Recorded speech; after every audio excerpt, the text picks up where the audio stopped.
So we have the Seven of Cups, the Five of Swords, the Fool, the Magician, the Queen of Swords, and the Strength card.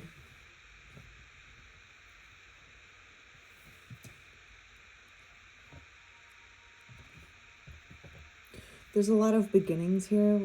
Someone is making a very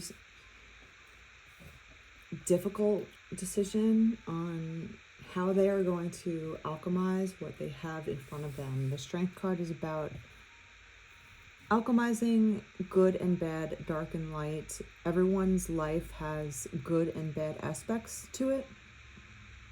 Decision making may be involved here. A lot of Queen of Swords energy is about making a lot of mental decisions about what you're trying to attain, who you're trying to attain. Maybe it's making the decision of starting over. Maybe it's leaving a scenario with the Five of Swords. The Seven of Cups is all about heartache, being misled in relationships, learning to let go of people around you that are not healthy for you, the Five of Swords. So the Seven of Cups into the Five of Swords is giving me, you were around a lot of people that actually weren't who they said they were, right? This is all about being tricked, disillusioned by love. So there's 7 cups here that have all overturned because they were not giving you actual love. They weren't giving you whatever real thing that they thought they were giving you. You were tricked, you were betrayed, you were disillusioned by what was actually happening in front of you, right? And that keeps you in a state of confusion. The Five of Swords is all about letting go of those people. Even though it hurts to turn your back against people that are not good for you, you know it's the right way out. Sometimes you are forced with scenarios where you have to just leave because it's not letting you grow. It's not giving you health, abundance, happiness. And it's not to say that life and everyone around you should always give you happiness. You have to find the contentment within yourself. But if you know that there's people around you, this is multiple people with the 5 and the 7. There's multiple people around you that are or were negatively influencing your life. Now, that could be toxic people around you in any kind of way. People that were lying to you, people that were confusing you, people that were fighting with you, people who were saying one thing and doing another. Whatever it was, there was a lot of chatter around you that was not healthy for you. There was a lot of people and energy around you that was not good for your soul. And you see how this person has his hand on his head like he has a headache with all these people swarming around him. That's bad. You leave. The Five of Swords leaves. You leave people behind that are no longer right for you, that are not good for your heart and your equilibrium in life. If you're constantly faced with people that constantly drag you down, that bring you down emotionally, that stress you out, that exhaust you, even if you're trying to hold it all together inside and you don't outwardly express things, it still drains you of energy when you're around certain people or places because they're dragging down your spirit, they're dragging down your heart, they're dragging down your mental capacity because you're constantly focused on defending yourself. You're focused on, maybe it's, if you're a people pleaser, you're focusing on keeping the peace, which will never happen anyway, right? You're trying to be the bigger person by staying silent, and that in return works against you. And even if you think you can convince yourself that you're fine mentally, your body will start reacting in a way that will show you that nothing here is right for you. It's toxic, right? So you learned that you had to leave, going from the Five of Swords to the Fool. You had to start over. And starting over is extremely difficult too, but you know what? At least give yourself the chance to have a better life, to be around better people than to stay in the mud that you were once in the confusion that you were once in the arguments that you were once in all the toxic behaviors that were around you. You can leave. And it might not be easy, but it will still give you the chance, at least the chance of getting something better, of getting peace for yourself. Isn't that worth at least stepping out on a ledge and trying to find it again? Even if you don't find peace right away, even if you don't find people right away that are good for you, having the solitude with yourself to know that you are at peace by yourself in your home with your friends, your family maybe, or co-workers that are new, or even just your pets, your animals, your plants, whatever gives you solace and peace at the end of the day is so much more important than staying around a bunch of people that constantly will drag you down or chip away at your self-esteem, chip away at your heart, basically. Fight for what your heart needs, right? And even if you are alone standing on the ledge, it's better than staying around negative people, right? So you did that. Now you're in the magician energy. The magician is number one. We go from the zero, the fool, to the magician, number one. It's really starting over for yourself. And now that you have a little bit of space for yourself, now that you have a little bit of solitude and a little bit of peace, even if the world still is difficult to, it's difficult to start over, it's difficult to get a new job, it's difficult to find a new love, it's difficult to walk away from family or friends or a group of people that you once thought were, where you belonged, let's say. Now you have a little bit of space to start alchemizing and start drumming up what is actually going to make me happy now, right? What do I want? What do I need? What's going to really be good for my soul and my life now, right? So now you're in this Queen of Swords energy and you're really starting to alchemize, and strum up. Maybe you pray, and praying isn't, oh, dear Lord, I wish I could win the lottery today. It's not like praying for, you can, but you should be praying in a more intelligent way of being like, I call in all the people that are going to nurture my soul. I call in all the health that I need my body to have to survive and actually thrive in this lifetime. I call in the wealth and the success that is coming to me because I'm working towards it now. That is a real way of praying because you leave it open for details. You're not stubborn in only getting certain things. You're calling, instead of reaching out into the world and being like, give me, give me, give me. Like, I want this and that and this, You're calling it into yourself and being like, let everything good for me attract to me. Whoever is good for me will come to me eventually. When I'm working towards myself and going outwards through my own heart center and through what makes me happy, I also call in the same energy and I will attract the same energy back. And eventually that energy is going to find me, right? Because my energy is aligned with where I'm going now. I'm not distracted by negative people that are going to distract my goals, my aspirations, my heart, my health. I left it for a better way of living. And now what do I want? What do I need, right? And it's not fighting towards it. With the Strength card, she doesn't fight to get what she wants. It could even mean when you are in disagreement with somebody, right? A lot of people feel like you have to force your opinion on somebody else in order to win an argument, right? The more forceful you are towards the other person, the more that they should just submit and surrender to your point of view.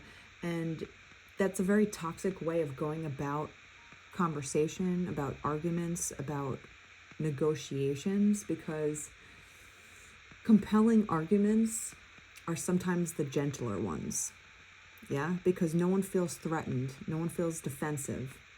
Making someone else feel stupid or embarrassed or guilty is a guaranteed way to not convince them of your argument.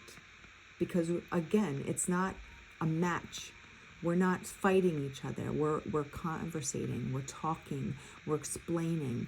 And when the gentler that you are with your own approach and your own opinions, the more willing someone else is to listen to them because they feel respected and heard back, right? It's not about dictatorship.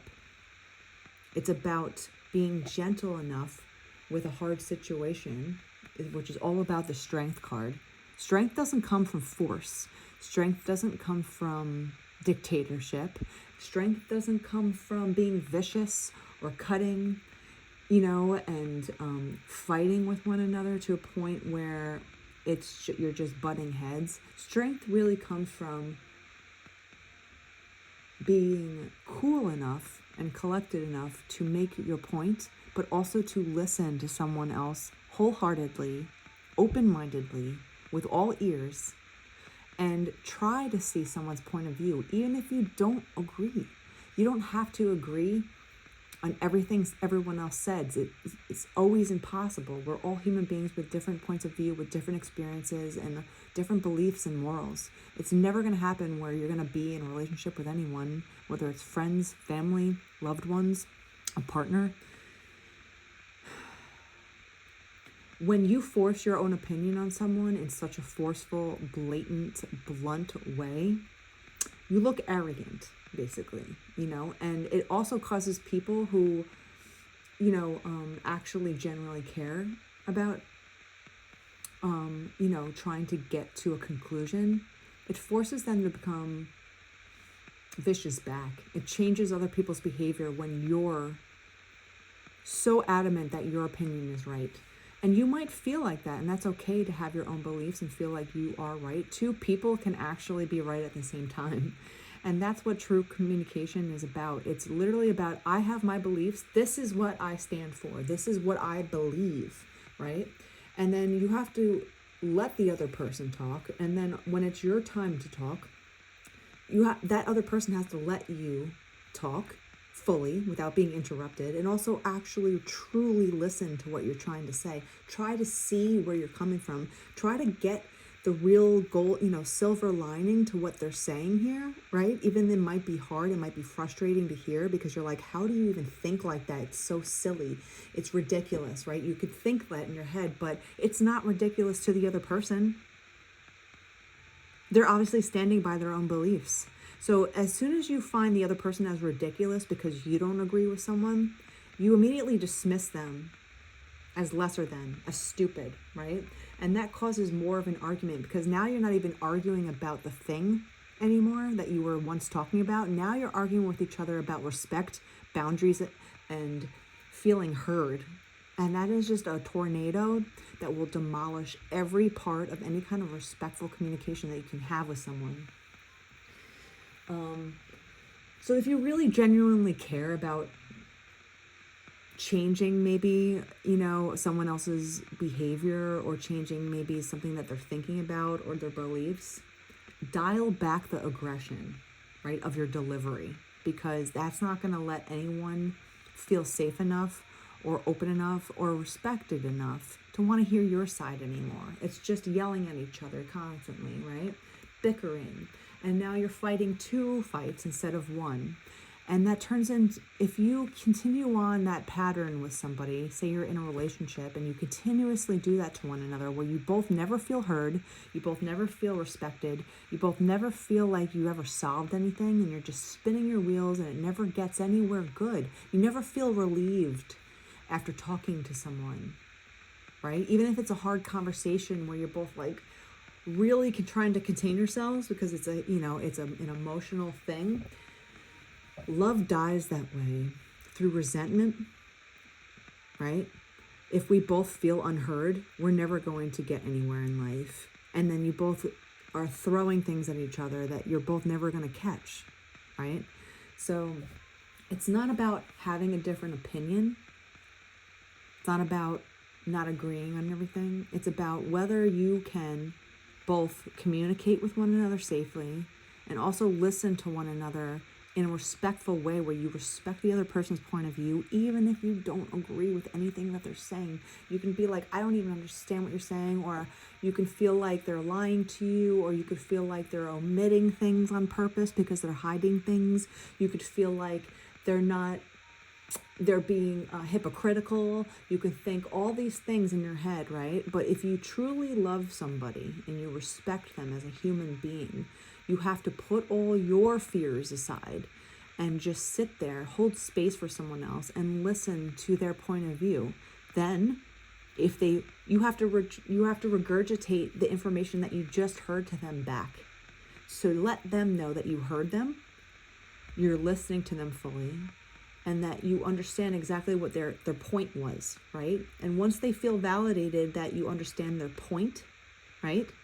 And that can go on a couple of rounds until you feel like that you both feel like your points have been heard and understood. You both still don't have to agree with one another, but you both fully feel heard in the conversation.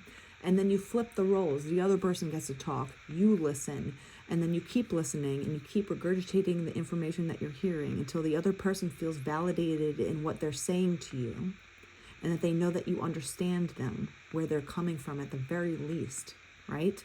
So 2 opinions can exist in the same space and both be right.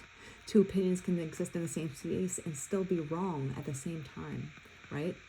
So instead of squabbling with each other and becoming defensive and getting louder with one another, or blaming one another, or calling each other names, or becoming defensive and being hypocritical and saying, things that are just going to piss the other person off. What really works in a real good conversation that's successful in life is being able to talk clearly about your own feelings and opinions, and having someone give you the space and the safety to say it fully without them interrupting you. And vice versa, you also have to be able to sit there and truly try to understand someone's point of view, even if it's completely different than yours, right? 2 people that do that are going to be successful in whatever they're talking about. 2 people have to do it though, right? So that is a successful conversation in a nutshell. And you have to be around people that are willing to listen to your point of view respectfully and try to understand where you're coming from, because you might learn something new from one another. And that's where the true gold in conversation lies. You can have your own beliefs, you can feel like you're doing everything right, but maybe there's something that someone else might say to you that you didn't realize before.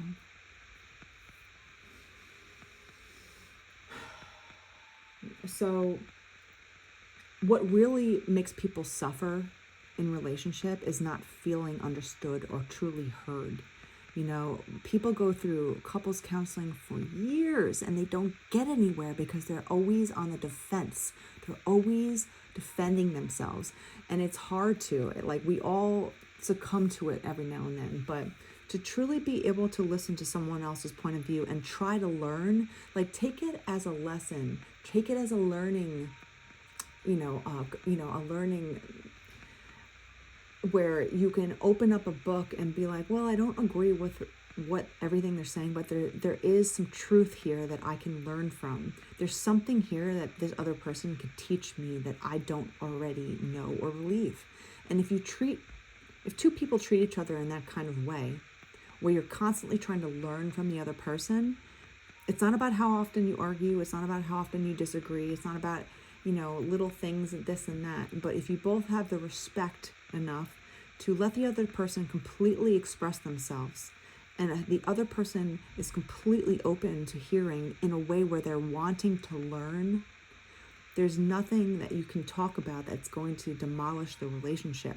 So many people get scared to talk to their partner because they're afraid that they're going to push their partner away, because the other person's going to get offended, or they're going to get annoyed that there's a conversation that they don't want to have come up. But if you both look at a conversation, especially a hard one, as a way to grow deeper within one another, as a way to develop true intimacy, as a way to strengthen your bond with one another, you'll actually open up each other in a way that is so profound that any conversation that you have is just another way to grow more love with one another. And this doesn't have to be in a partnership. It could be in a friendship. It could be in your family. It could be in your coworkers, right? If you both have enough respect and open-mindedness to keep learning from people, there's always a lesson learned in a conversation. And instead of being defensive or playing tit for tat or being afraid to speak what's truly bothering you, or yelling at one another, or fighting in a way where you're constantly protecting your own ego, there's no, that's just a recipe for disaster in life. So if you want a real conversation to work, it takes a listener and a speaker, a leader and a follower, and then you have to reverse the roles. It can't be one person talking and the other person listening all the time. You both have to state your case, and you both have to know that you have enough space, safety, and respect from the other person to know. You both want to learn about more each other. You both want to learn, why is this happening? Why are you upset? Why are you triggered? Why are you this, that, or the other? And if you come from an inquisitive, curious place with your partner, with someone else that you're trying to talk to, you'll learn so much more in life.